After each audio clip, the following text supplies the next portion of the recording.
Good evening, everyone. Welcome. I'm going to call to order the Monday, May the 20th, 2024 legislative meeting for the Board of School Directors of Upper Dublin. And Ms. Evans, if you could call the roll of the board, please.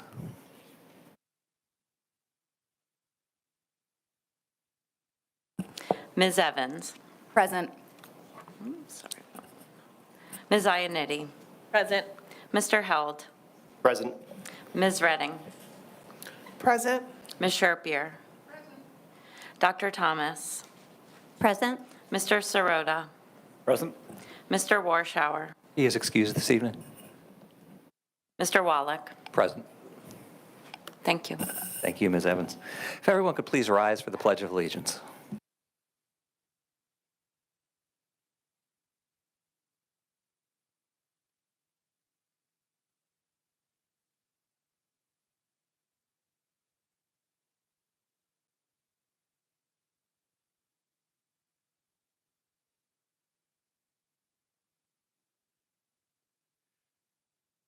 Good evening, everyone, and welcome. It's great to see so many guests in our audience tonight for what's always a great evening as we recognize so many people that are very important in our district. At the same time, we'll be saying goodbye to a few, or soon to be goodbye to a few, who are going to go out and find other methods of mirth and merriment after leaving us here in Upper Dublin. So we'll get to that presentation in a minute. Just so everybody sees, Dr. Smith is at a conference, and so she's joining us by Zoom. So instead of having a board member on the screen, we have our superintendent on the screen this evening, but we'll make that work as well. So with that, welcome. We're going to move right into our years of service and retirement recognition part of the program, and I'm going to turn it over to Mr. Hoffman to lead that. All right, good evening, everyone. It's my pleasure to present our years of service recognition. In total, this group totals 1,295 years of combined service to our district. What's important, though, is you're being recognized not just for those years, but for the invaluable moments and those amazing lessons that you've shared with our students and one another. So thank you. When we call your name, you can come up to the front. We'll begin with our 15 years of service.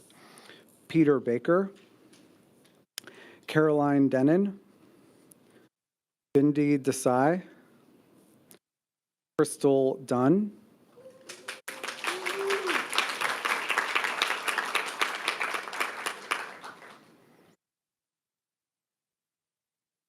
Arafini Gebrahiwat,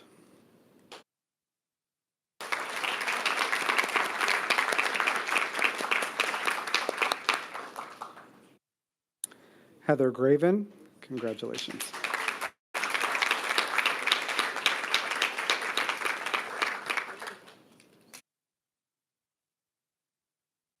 Keith Harishak, Lisa Harm, Rachel Hardy, Maureen Higgins,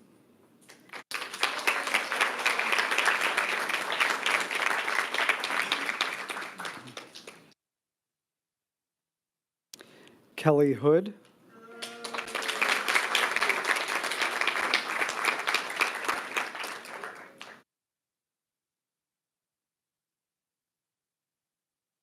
Stacy Lavenberg,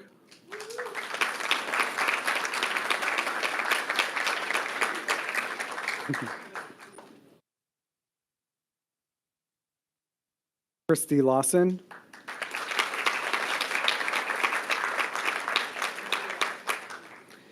Cynthia Noonan,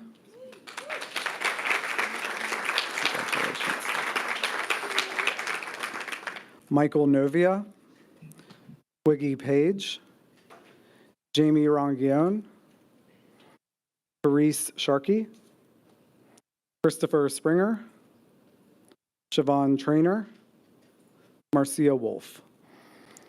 For 20 years of service, Catherine Adamski,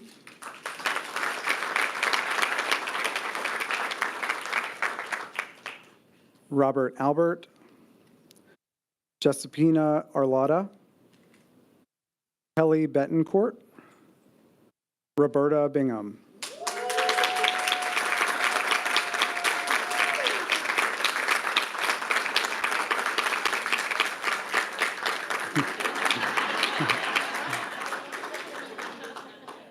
There's always one, and we knew it was going to be Robin, right?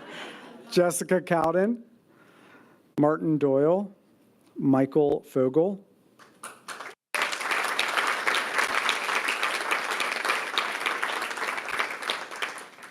Congratulations.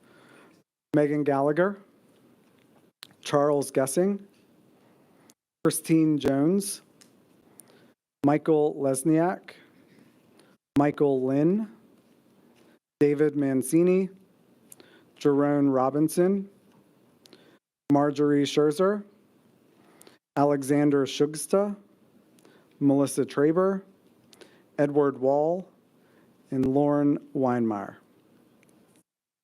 And for 25 years of service, Joshua Adelman, Aurelio Arroyo,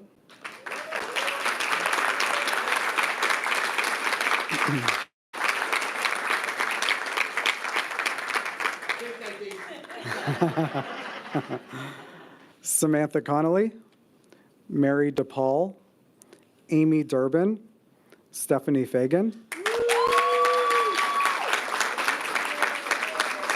Congrats. Tracy Gaddy, Megan Goodwin, Jessica Ippolito, Kathleen Matakovic,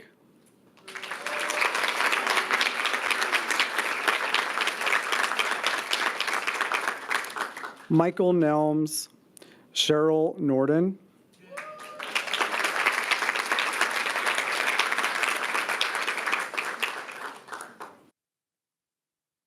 Tina Toffel, Paul Vandergrift.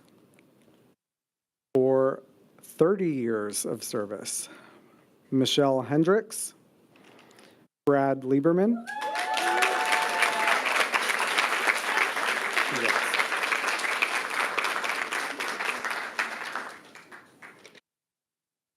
Elizabeth Michaels.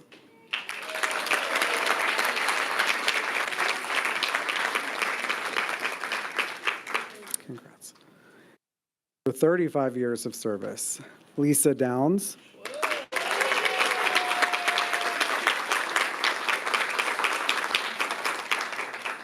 Donna Pullen,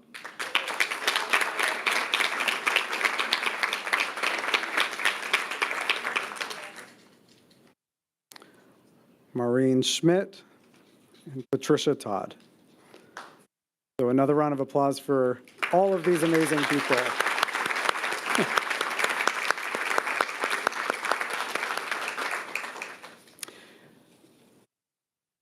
We'll now move to our retirees for this school year. We thank you, our 23-24 retirees, for your service to our district. Upper Dublin won't be the same without you, but it will certainly not be the same because of you. So thank you for all that you've done. Without further ado, Randy Baldwin, teacher, Sandy Run Middle School.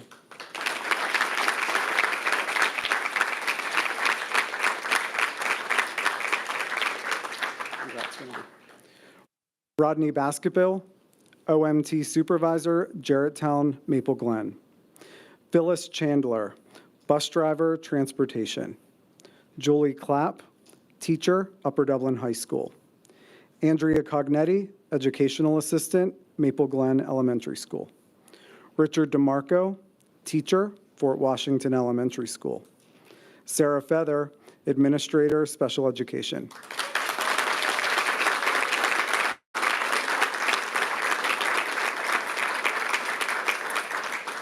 Mary Gooten, teacher, Sandy Run Middle School. Robert Harris, bus driver, transportation. Amy Leary, teacher, Upper Dublin High School. Nancy O'Leary, administrative assistant, Upper Dublin High School. Charles Peters, plumber, Upper Dublin School District. Therese Sharkey, custodian, Sandy Run Middle School. Kenrick Swift, custodian, Sandy Run Middle School. And here, Judith Winship, teacher, Upper Dublin High School.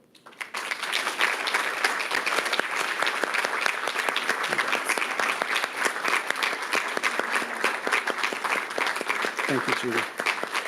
One more round of applause for our retirees.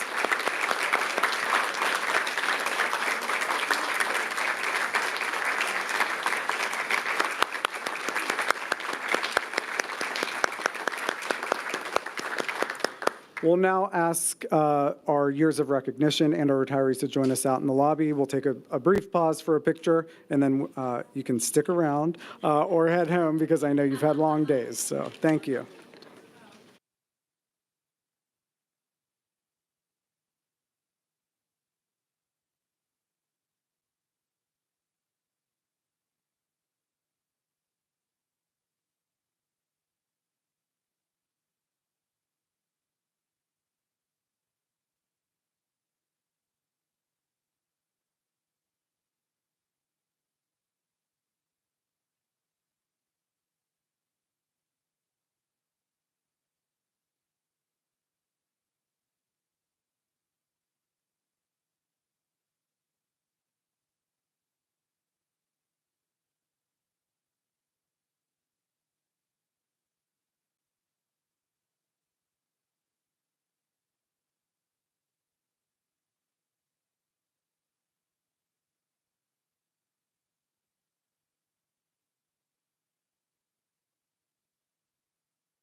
All right, after that presentation and ceremony, I think we can return to our agenda. Next up, we have our Student Government Association report. And I don't think Izzy's here, so I don't think we're going to have a report this month. My guess is we'll get one next month, hopefully. With that, we're going to go on Zoom and Dr. Smith for her superintendent report. Go ahead. Good evening, everyone, and thank you, board. I really appreciate the flexibility this evening to join virtually for our school board meeting. I am attending the PASA conference, which is the Pennsylvania Association of School Administrators, their 40th anniversary of the Women's Caucus this week. I've been here since Sunday. I'll return tomorrow. And the Women's Caucus is really all about supporting, inspiring, and empowering women leaders in education. And I'm proud to be here representing Upper Dublin, along with Mrs. Nuske, House Principal at Sandy Run Middle School, Ms. Martonic, House Principal at our high school, and Ms. Kim, the elementary principal at Thomas Fitzwater, and we'll be sure to share our learning when we return.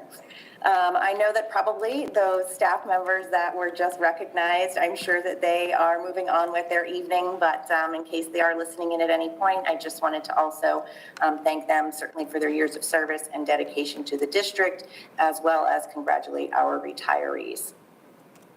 I would like to also share that this past week we did have the annual Upper Dublin Medals, which as a first for me was quite a significant event and just a really wonderful way to recognize some of the stakeholders in our community, and appreciated being in attendance. I'd like to give a shout out to the winners. Our outstanding business was Ambler Flower, Jean McGonigal, outstanding educator Dr. Ortiz from Sandy Run. Our outstanding citizen was Art Levinowitz, as the board knows well, and our students were absolutely remarkable, Gus Platt and Julia Axler, and their speeches made it very apparent as to why they were selected to represent the students as the medal winners. We have lots of activities upcoming as we are on the last few weeks of the school year. There are many band, orchestra, and chorus concerts coming up across the next couple of weeks, and senior events as we round out to June 11th at 6 p.m. for graduation. And I'm very much looking forward to that, as I'm sure are our graduates and their families. And lastly, I'll just share that we had a very successful triathlon event Sunday morning before leaving for the conference. I joined I think over 400 participants and many, many volunteers at the high school for the annual triathlon with the partnership with the township. And again, just another wonderful community event occurring in our area. So thank you very much. Thank you, Dr. Smith, and thank you for representing us both here and at the conference with some of your colleagues.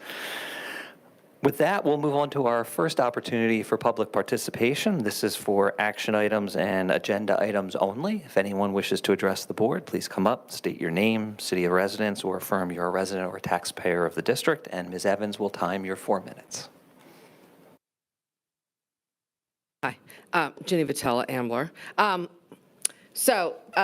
can't believe no one else wanted to stay for the meeting. Anyway, so the 2.07% tax increase, I know that's not going to change much, but I feel like I still had to come at least advocate for the community that is, once again, sick and tired of tax increase after tax increase after tax increase. To say that it is below the Act 1 is, we don't care. We don't care. That's not a goal that we shouldn't even be close to it, because there's many years that we were much higher than other school districts. And so that 2% is compounded on compounded and compounded on what we already have.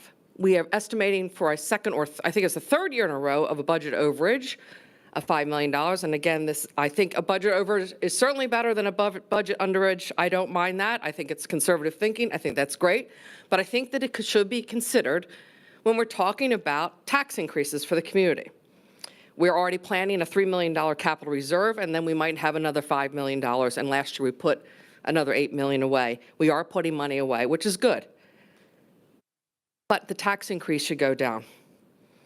We've adding 2 new expensive administrative positions while our enrollment is flat and even decreased by 25, I noticed, from last year at this time. The economy is where it is. People are really struggling. People can't pay for food or gas. They're really hurting. They're maxing out credit card debts. And I think Alima made one of the most kind and thoughtful points at a meeting a month or so ago when she said, we are asking for the community to give us, our district, 2% more of their money so we can save for our future projects. And yet we're taking that money from them and they can't save that money. And some people are on fixed incomes. It's real concern to people that are on fixed incomes. They have lived in Upper Dublin a long time, and these tax increases are not keeping up with the increases in Social Security, let's say, and that might be what they're relying on, or their pension plan payments. So we don't want to force older, aging people that have been dedicated community members of Upper Dublin for years and years and years, just so we can save a little more money, especially, in my personal opinion, wasting it on a bus depot that we don't need for $10 million in a location that's horrible. A member at one point did say, well, it's only a couple $100 or $100 more for taxpayers, and that's not that horrible. Well, I think that's a really insensitive statement, because I would never presume what someone can or cannot afford and what's a lot to some families. Those families might want to spend it on their own kids, spend it on their own savings, make ends meet, buy something special for themselves, take a vacation. And that $100 can go a long way to some families that are struggling. So when you talk about a 2% very cavalierly, you have to remember that it's on top of all these tax increases over and over and over again, and it's compounding. And we have to think about people that might not be able to afford it in this time and where we're spending that money. And we should be focusing on any expenditures on children and their educational needs, first and foremost, maybe not some other locations that we are spending on. Thank you.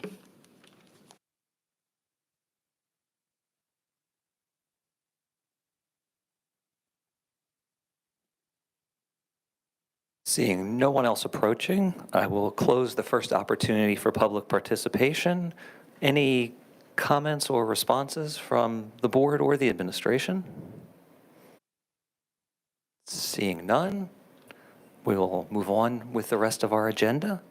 Next up, we have our minutes. We have minutes from the April 29th, 2024 legislative meeting. They've been circulated to all board members for review. If I could have a motion to approve those minutes, please.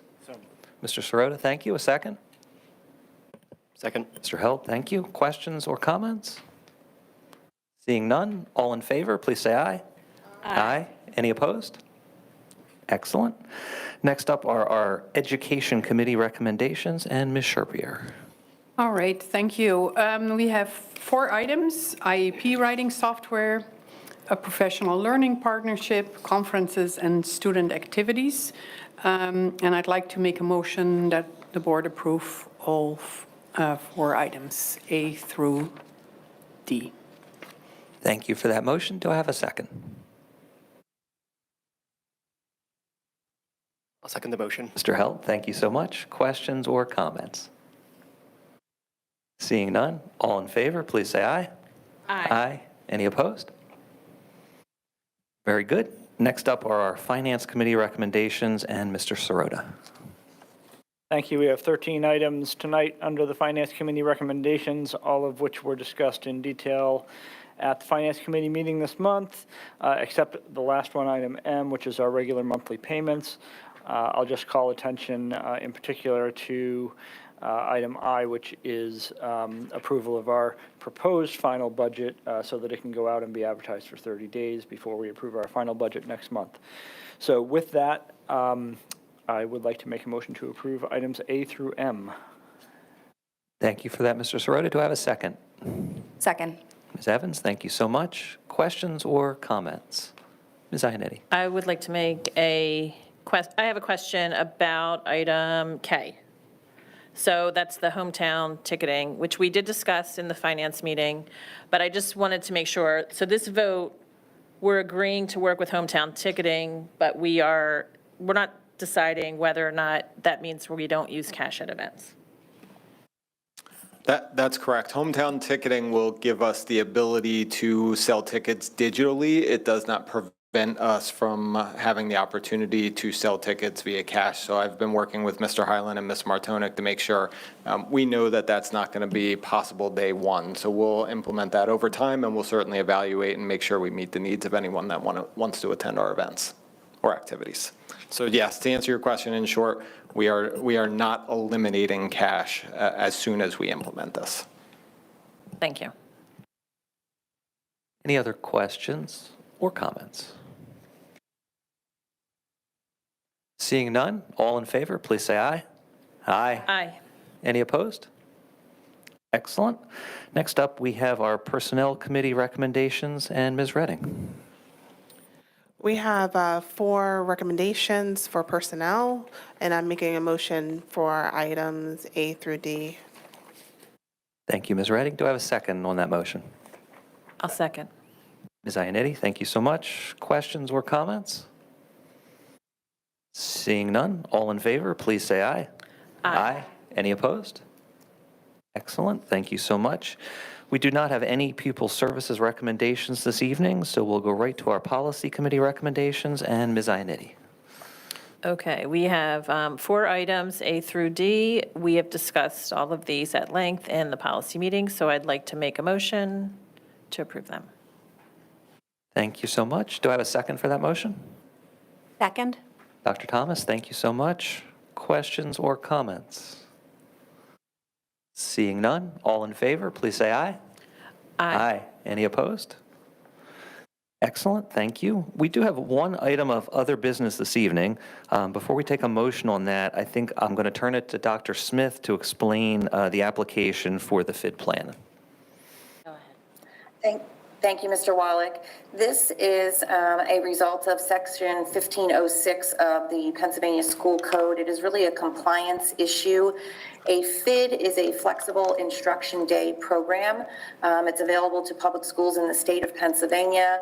It allows us to have an alternative approach to the delivery of instruction for certain circumstances that may arise, like an inclement weather day, or most recently during a pandemic. There's certainly other reasons as well. This application allows the school district to use 5 FID days per school year. You do have to develop a plan on the state template, have that approved by the Board of School Directors and submitted for PDE approval. That needs to be completed by June 1st, and that's why we have added it to the agenda this evening.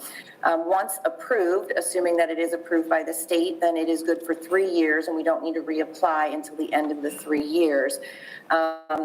I just want to share, it is not our intention to move towards FID days or virtual days unless we absolutely would need to.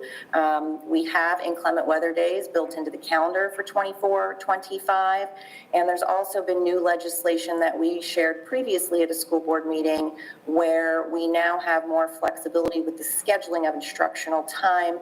It is 180 days or 900 or 990 hours, depending upon the level. And our calendar certainly meets that with room as well in the event we would need, let's say, additional inclement weather days. So this is really more of a compliance or formality. We have in the event something would happen that we would truly need to use it, but we're not anticipating that. We will certainly provide more logistical details of, to our staff and other stakeholders should this be approved, as the template itself is very much, as I mentioned, a compliance template answering the questions for the state. Excellent. Thank you, Dr. Smith, for that explanation. And Mr. Sirota, if the spirit so moves you, I'll hand you off the other business now. Sure, I would be happy to make a recommendation or I would move that we approve the flexible instruction days 24-25 plan as attached to these.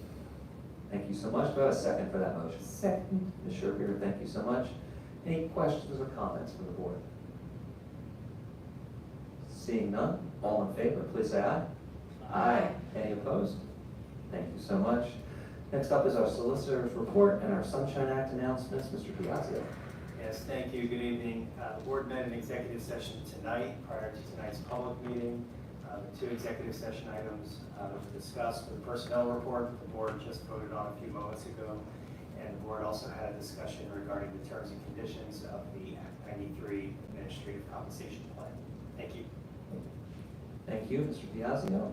We're now up to our second opportunity for public participation. This can be for any item, agenda or otherwise. Please state your name, city of residence, or affirm you're a resident or taxpayer of the district, and Ms. Evans will time your 4 minutes. Again. The hometown ticketing, thanks, Jen, for bringing that up again. Having athletes, we have to go, if there's a night event, you have to pay that. And if they go districts or states, you have to pay that. It is actually pretty expensive. It adds up because like I'm a parent going to watch my kids swim, and it's like, I'm paying $5, $10, $15 plus a $2 fee on it. So I'm hopeful that we have cash, and even potentially, if kids could be able to buy maybe a season ticket, that's a reduced price, so they only have to pay that fee once or something like that, or if the price of the tickets go down to compensate that fee. Because again, we say, oh, it's only $1 here or $2 here. Well, $1 or $2 could be a lot of money for a lot of people if they like to participate in these events. And there's a lot of people, and that's good for the community if we have a lot of the community attending various sporting events and various events in Upper Darby. So I hope that is not a barrier, and it does, I have paid it. It isn't cheap, it does add up quickly. I also want to say that the district reminds me a lot of ways of someone who goes into buying a home they cannot afford. They borrow 100% of the money to move in, and they don't have enough money to take care of it or furnish it. And I feel like sometimes we spend money and we make decisions, and it isn't the best. With the softball field having to come back, that's a $50,000 check extra, not the end of the world, but that's just an example. The water drainage off the parking lot of Fort Washington that wasn't actually fixed, which we knew was a problem, and having to come in. I'm actually hearing the geothermal and the heating situation at Fort Washington is still a nightmare, an ongoing nightmare, not working right. The filters are supposed to be changed every 3 months, they're not getting changed. And again, I don't think this is a lesser facilities issue. That is not to you. I think it actually is more constraint on budgeting, money, process, cost, and not having maybe enough people to take care of it. I don't know what the problem is, but there are things that need to be fixed around here. In all these buildings, these are really expensive assets that need care, and they cost money. And I don't know that we have ever really factored that in and really taken care of our buildings to the utmost that they need to. And then what happens is they get run down faster, and it costs more money in the end, as opposed to you fix it along the way and you keep it going well, and then you don't have to replace it and tear it down. And so again, I go back to the taxes and how we're spending the money, and I just want us to try to be more thoughtful. And this, again, is not personal attack on anybody, ever. It is just when we're spending money on conferences or kids going on a trip that the school districts pay outlaying money for only a few kids, it's like, what are we doing? Is it worth the money? And are we spending money smartly? Are we working with our township to save money? Not just meeting with them, but actually working with them. I don't know. I think we can do better. I really do. And I think that these constant tax increases it's getting tiresome to people, and it's getting frustrating. Nobody even comes to these meetings anymore because I've noticed there's like no response from the board. None. Not from the superintendent, not from the board. There's no conversation. There's no dialogue.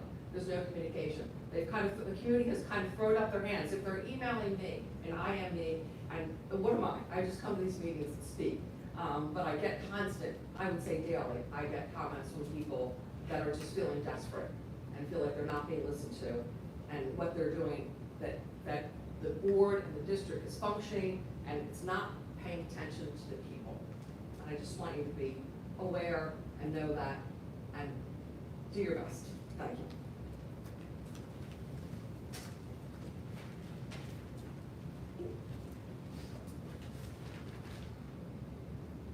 Seeing no one else approaching, I will close the second opportunity for public participation. I will add we received no pre-submitted written comments.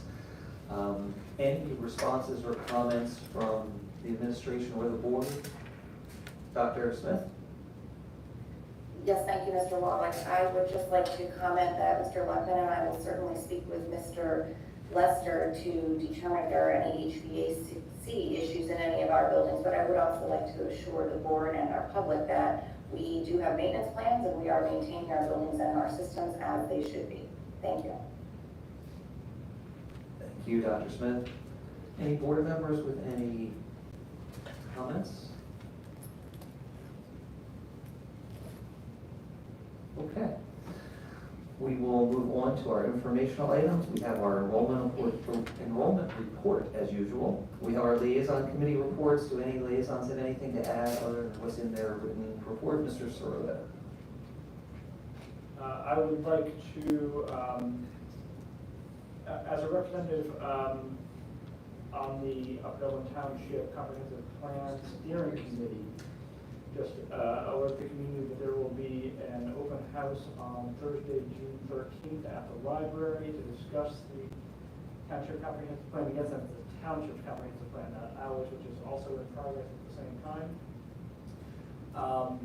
And we did have a meeting with the township just toward the end of this last week. The report is not attached to the agenda because I haven't had time to prepare it, but we will get that to you as soon as possible. The comprehensive plan and sharing the information on our comprehensive plans and all of the data that goes into it was one of the many topics of that meeting.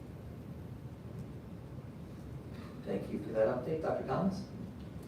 Yeah, due to my mistake and an email glitch, I didn't get my equity empowerment liaison report out to be attached to the agenda. So I just wanted to share some upcoming events and some recaps of some recent events. The LGBTQIA+ Equity Subcommittee will be hosting the 5th annual Pride flag raising event on May 30th at 6:30 p.m. at the Upper Dublin High School flagpole. Students, families, and community members are welcome to join as the flag is raised. And the 4th annual Pride event will be held on June 14th from 5 to 7 p.m. in the Upper Dublin High School parking lot. And it's a family-friendly event with music, games, and lots of food and pride. And then the Asian American students and families just gave a recap of a great event where they had a fundraising yard sale at Blair Park. And had tons of participation from families and volunteers and high school students, and really had a nice event and a community gathering. So those were the updates for this month. Thank you for that, Dr. Thomas. Anybody else? Okay, we have our committee meeting, approved minutes, education and policy on April 3rd, finance on April 17th. And lastly, we have our upcoming meetings. Our next Education Committee meeting will be Wednesday, June the 5th at 6 o'clock. Policy, same date, 7 o'clock or immediately thereafter. Our next Finance Committee meeting will be Tuesday, June 18th. Note that's on a Tuesday because of the Juneteenth holiday on the 19th at 6 o'clock. And our next legislative meeting will be Monday, June the 24th at 7 o'clock, at which time we'll have a new group of Cardinal alumni. With that, everyone have a great night. We are adjourned.